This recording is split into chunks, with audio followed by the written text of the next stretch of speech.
Bangla live 24/7-এ আপনাদের সকলকে স্বাগত জানাই। মহর্ষি বাল্মীকি আন্তর্জাতিক বিমানবন্দর উদ্বোধন করলেন প্রধানমন্ত্রী।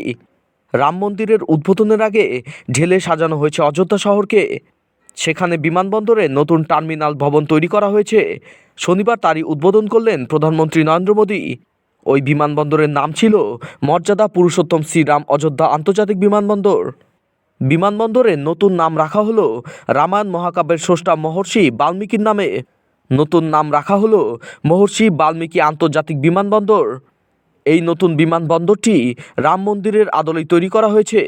এখানে আধুনিক যুগের সমস্ত সুবিধা থাকছে, পাশাপাশি প্রাচীন শিল্পকলারও নিদর্শন রয়েছে। এদিন উদ্বোধনের সময় প্রধানমন্ত্রী নরেন্দ্র মোদীর সঙ্গে ছিলেন মুখ্যমন্ত্রী যোগী আদিত্যনাথ, রাজ আনন্দীবেন প্যাটেল এবং কেন্দ্রীয় মন্ত্রী জ্যোতিরাদিত্য সিন্ধিয়া। রামায়ণের থিমেই সাজিয়ে তোলা হয়েছে এই আন্তর্জাতিক বিমানবন্দরটিকে।